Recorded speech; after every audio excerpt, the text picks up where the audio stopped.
நாமத்துக்கு ஸ்தோத்திரம்.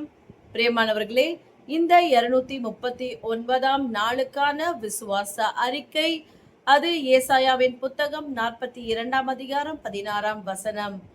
குருடரை அவர்கள் அறியாத வழியிலே நடத்தி, அவர்களுக்கு தெரியாத பாதையிலே கொண்டு வந்து, அவர்களை அழைத்து கொண்டு வந்து, அவர்களுக்கு முன்பாக இருளை வெளிச்சமும் கோணலை செவ்வையும் ஆக்குவேன். இந்த காரியங்களை நான் அவர்களுக்கு செய்து அவர்களை கைவிடாதிருப்பேன். ஆமென். ஆம் பிரியமானவர்களே, இந்த வசனத்தை முதல்ல வாசிக்கும் போதே குருடர் சொல்லும்பொழுது நமக்கு ஒரு மாதிரி இருக்கு இல்லையா? என்ன ஆண்டவர் குருடன் சொல்றாரே அப்படின்றது போல ஒரு வருத்தம். ஆனா அந்த வசனத்தோடைய முடிவுல பாருங்களேன், அவர்களை கைவிடாதிருப்பேன் என்று சொல்லியிருக்கிறார். நம்ம ஆண்டவருக்கு ரொம்ப பிடிச்சதே அந்த நமக்குள்ள இருக்கிற அந்த விசுவாசம்தான். விசுவாசிக்கிறவனுக்கு எல்லாம் கூடும் என்று வேதம் சொல்லுகிறது. பிரியமானவர்களே, கைவிடாது இருப்பேன் என்று சொன்ன ஆண்டவர் நிச்சயமா எல்லா சூழ்நிலையும் நம்மை கைவிடாமல் இருப்பார், இருந்து கொண்டிருக்கிறார். இந்த வசனத்தோடைய பிற்பகுதியை பாருங்களேன். அதாவது எப்படி ஒரு கண் பார்வை இல்லாதவங்க இருள்ல எப்படி தடவி திரிகிறார்களோ அது போல அவருடைய பிள்ளைகள் அதாவது நடக்கிற வழி அறியாமல் அவர்கள் இடறுகிறார்கள் என்று அவர் சொல்லுகிறார். அப்படின்னா நான் என்ன செய்யணும்? என்னுடைய வழி இடரல் இல்லாதபடிக்கு நான் என்ன செய்யணும் அப்படின்னு நீங்க கேட்கலாம். எல்லாத்துக்குமே ஒரே திறவுகோள் நம்ம கையில இருக்க இந்த வேதாகமம். சத்தியத்தை அறிவீர்கள், சத்தியம் உங்களை விடுதலையாக்கும் என்று சொல்லப்பட்டிருக்கிறது. யாரெல்லாம் எல்லாம் நினைப்பீங்க, என்ன பைபிள் வாசிச்சா எல்லாமே வந்துருமா? என்ன சொல்றீங்க நீங்க?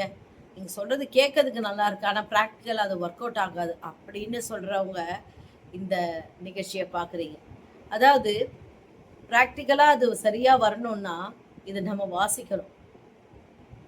ஏன்னா உலகத்துல நீங்க எங்க தேடினாலும் கிடைக்காத ஞானம், பாதுகாப்பு எல்லாமே இந்த ஒரு வேதாகமத்துல இருக்கு. பிரியமானவர்களே, இந்த சத்திய வார்த்தைகள் இருபுறமும் கருக்குள்ள பட்டயமா இருக்கிறது. அது நமக்குள்ள சென்று என்ன பண்ணுதுன்னா, இருதயத்துல இருக்கிற திருக்கும் கேடும் நிறைந்த காரியங்களை எல்லாம் நமக்கு அடையாளம் காட்டி வெளியே கொண்டு வந்து போட்டுரும்.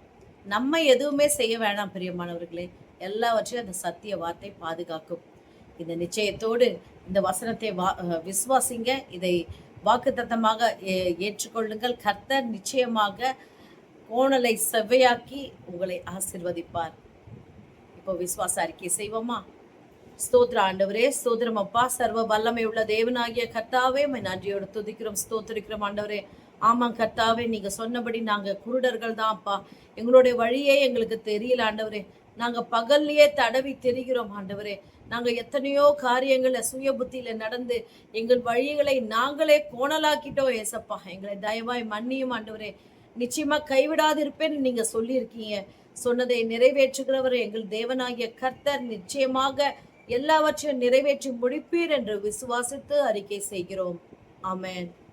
ஆம் பிரியமானவர்களே, விசுவாச அறிக்கை செய்யுங்க. கர்த்தர் நிச்சயமாகவே உங்களை கைவிடாதிருப்பார். இந்த செப்டம்பர் மாதத்திலே ஆண்டவர் உங்களுக்கு வாக்கு பண்ணுகிறார், கைவிடாதிருப்பேன் என்று சொன்னதை நிச்சயமாக செய்து முடிப்பார். God bless you.